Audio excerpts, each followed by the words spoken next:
Hey everyone, my name is Nikki Young, and this is Serial Napper, the #1 true crime podcast for naps. I'm back with another true crime story to lull you to sleep or perhaps to give you nightmares. Life was not always easy for 20-year-old Buffalo, New York native Amanda Wienckowski. At one point, her friends and family had to watch her struggle with an addiction that had her spending time with undesirable people on the wrong side of town. But she was really trying to get her life back on track, even enrolling in a criminal justice course at her local community college. However, on the evening of December 5th, 2008, her life was cut short. According to Adam Patterson, one of the last people to see her alive, Amanda was dropped off that night at Antoine Garner's home, which was located in a really dangerous neighborhood. She was supposed to be home later that evening, but when a few days passed and she had failed to return, her mother reported her missing to the police.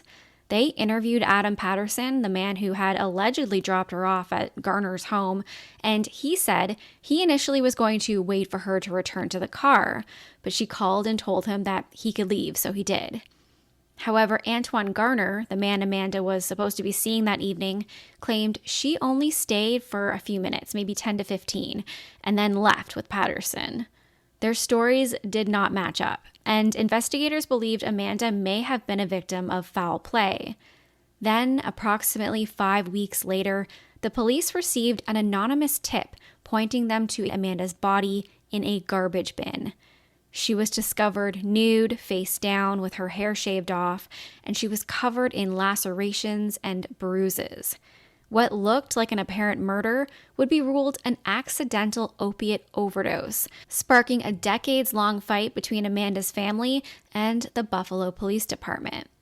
It has been over 15 years since Amanda's battered body was found in that garbage bin, and her family continues to push to have her manner of death changed to homicide.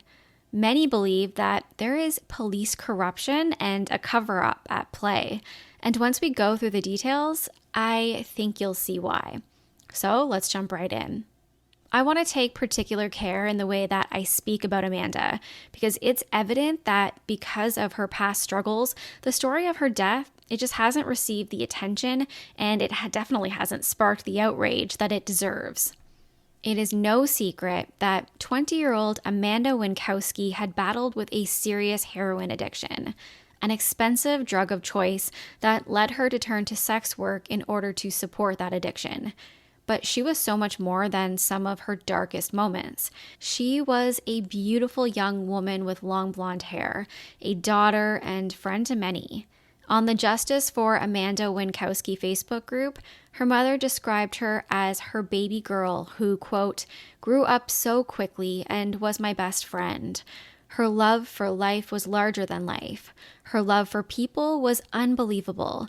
Her smile, her crystal baby blue eyes, her laugh, my Amanda, what I would do just to hear Ma. Oh my God, she always put a smile on your face. The most amazing thing in life is I was her mom. Her family believed that shortly before her disappearance, she was trying to get her life together. She had been trying to get clean from heroin and was working at a bar called Cocktail Bob's. She had even enrolled in several criminal justice courses at Niagara County Community College.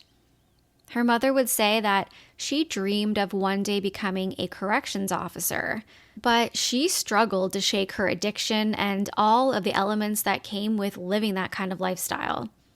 Amanda's roommate was a much older man named Adam Patterson, who was said to be old enough to be her father. They lived together on the Tuscarora Reservation. Patterson was known by the police to be involved in drug trafficking and sex work, and I have read in some sources that at times he acted as Amanda's pimp. Living with a man like that, it would have been damn near impossible for her to stop using heroin, all on her own. And so it is said that on the evening of December 5th, 2008, when Amanda received a call from Patterson while she was working the bar at Cocktail Bob's, it was to facilitate a drug deal, heroin in exchange for sex. Amanda got another bartender to cover her shift, and Patterson picked her up out front. The client Amanda would be seeing that night was a man named Antoine Garner, who lived in East Buffalo. Garner was a large man weighing around 300 pounds who would have towered over the very petite Amanda. When they get to the house, Amanda jumps out while Patterson says he stays parked, waiting for her to finish and to come back out. According to Adam Patterson, about an hour after waiting, he gets a phone call from Amanda, who says that she's going to be there for a while, so Patterson says he drove away, leaving Amanda behind alone at Garner's home. But Amanda, she would not return home that evening. 2 days later, on December 7th, when she still hadn't returned home and no one could reach her, her mother, Leslie, called the police to report her daughter as missing. The Buffalo Police Department would speak to her roommate and allegedly one of the last people to see her, also known as possibly her pimp, Adam Patterson. He tells them the story of how he dropped her off at Antoine Garner's house, and when she said she was going to be taking longer than expected, he went home. He said that he was home by 8:30 p.m. that night, and he hadn't seen Amanda since. So the police interview Antoine Garner, and he tells a completely different story. According to Garner, Amanda was there to facilitate a drug deal, and she was only at his house for maybe 10 to 15 minutes before she took off and presumably left with Patterson. In an interview later with WIVB Buffalo, Garner would deny that the pair even had sex that night. He said that they had been together one time, but definitely not that night. He'd say, quote, "It was basically, thanks, I'll see you another time. That really was all that happened that night. We talked for a couple of minutes. It was basically catching up. Haven't seen you in a while. Couple of minutes of chit-chat, and then she was out the door." So now both Garner and Patterson were denying being the last ones to see her, and their stories completely contradicted one another. Knowing the caliber of these individuals, investigators were immediately worried that Amanda was met with foul play. Amanda's friends and family, particularly her mother, Leslie, they jumped into action to try to find her. They visited all of her known hangout spots, and they spoke to any acquaintances connected to her, but no one had seen or heard from Amanda since December 5th, when she was dropped off in that shady neighborhood. 5 weeks would pass with little to no indication of what happened, and then the police would receive an anonymous tip via phone call. This anonymous caller tells them that they'll find Amanda's body in a garbage bin that had been placed at the New Covenant United Church of Christ. Interestingly enough, this church was located just across the street from the home of Antoine Garner, so the police took this tip very seriously and went to investigate right away. On January 9th, 2009, they found a large garbage bin in an alcove of the parking lot. Inside was the frozen, nude body of Amanda Wienckowski. She was placed face down in the bin, basically folded in half. Her head had been shaved, and her body had bruising all over it, including what looked to be finger marks on her throat. Whatever had happened to her was horrible, as she had also bitten her tongue in half. Right off the bat, with the way that Amanda's body has been found, this looks to be a murder, and the police begin their investigation as such. In speaking with the pastor of the church where the garbage can had been found, the police learned that the bin had likely been placed in the parking lot at some point overnight, because someone would have noticed if it had been there during that day prior. Unfortunately, there weren't any cameras around to capture who the culprit may have been, but soon after this grisly discovery, a neighborhood resident reported their trash can had been stolen off the curb of their home. So immediately you would be thinking, Antoine Garner, I need to speak to him. But he fully denies that he has any involvement in her death, and he even says, why would I be so stupid as to put her body in a trash can across the street from my house? He claims that he's being framed. Amanda's brother would be the one to identify her body. He would tell his mother, "Mom, I've never seen so much blood," and she was scared to death. You can see it in her eyes. She wasn't just beaten. There were marks everywhere, to her head, to her throat, to her face. The following morning, after the body was recovered and allowed to thaw overnight, an autopsy was performed. And no one, particularly Amanda's mother, Leslie, was prepared for the results. The medical examiner's office listed Amanda's cause of death as an accidental overdose of morphine and codeine.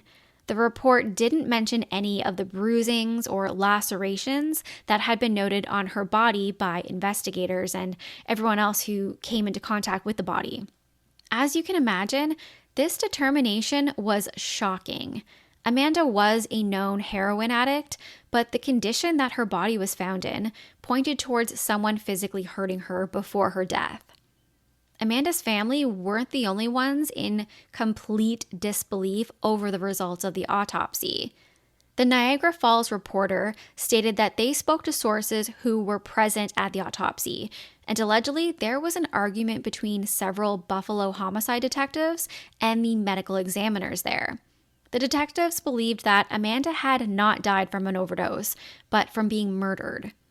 But sadly, it didn't matter what they believed, because once the report was written, there was no longer a crime to be investigated. Everything came to a full halt.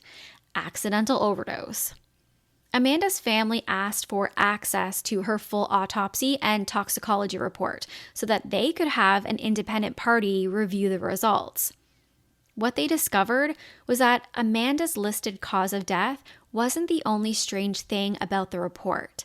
It had been signed by 4 medical examiners, which apparently is completely unheard of in Erie County. According to a law enforcement source who spoke with the Niagara Falls Reporter, quote, "I've looked at a lot of autopsy reports, hundreds. This is completely unheard of. Very rarely you might find one signed by 2 MEs, but Amanda's was obviously signed by people who weren't even in the building when the autopsy was performed." The autopsy report also seemed to be incomplete because it had none of the physical injuries on Amanda's bodies even noted in the report. So the family felt like something just wasn't right. They decided to send the toxicology report to an independent medical examiner named John J. College. Now, when he reviewed the state's results, he came to a completely different determination. According to College, he did not believe that the amount of substances in Amanda's system would constitute an overdose. He didn't believe that it was a lethal amount. However, he did note that she had high levels of GHB, which is also known as the date rape drug, in her system. And this wasn't originally even included in the analysis of the toxicology report. When the high levels of GHB were brought to the attention of the state's medical examiner's office, they amended the report to include it. This time, they included the GHB in their analysis. They even noted that it could have contributed to accidental asphyxiation, meaning they originally stated she had overdosed on morphine and codeine, which another expert disagreed with, and they were now stating that it could have been the GHB, which they hadn't even included in their original analysis. But they still weren't addressing any of Amanda's physical injuries. Her mother, Leslie, would later say that when she pressed law enforcement about it, they told her that she may have received those injuries during a fall, or maybe even an arm wrestling match. Okay, and what about the fact that she was found naked in a garbage bin, or that her beautiful long blonde hair had been completely shaved off?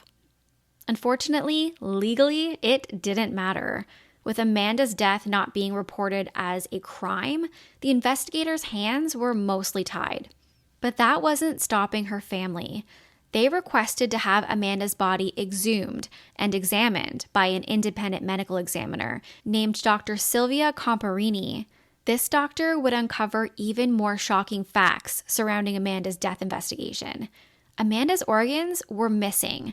Without ever notifying her family, her brain, heart, liver, trachea, and hyoid bone had been removed and kept by the Erie County Medical Examiner's Office. A thorough second autopsy couldn't be conducted without those organs, so they had to petition the county to allow their independent medical examiner access. When access was finally granted, new details would be revealed, details that had been kept from the family this entire time. There was DNA evidence recovered from Amanda's body, DNA that matched Adam Patterson and Antoine Garner, the last 2 people who had seen her alive, as well as 2 unidentified males and 2 unidentified women. The fact that DNA evidence, particularly from the last two men to see her alive, were found on Amanda's body, and they still determined her death to be an accidental overdose, is absolutely wild to me. After reviewing all of the evidence in the second autopsy, Dr. Comparini stated that she believed Amanda's body to be consistent with death due to strangulation, as indicated by the bruising that was found on her neck. She had also been beaten, and there were signs of blunt force trauma, none of which had been indicated in the first autopsy report. Though Amanda's family felt vindicated because they believed all along that Amanda had been murdered, they would still need to fight to have her manner of death changed to a homicide in order to have this investigation restarted. Now, you would think with this new report, it would be a no-brainer. Amanda had been murdered, and her killer was still walking free. But those involved with her case, those working on her case, they were not going to make it so easy.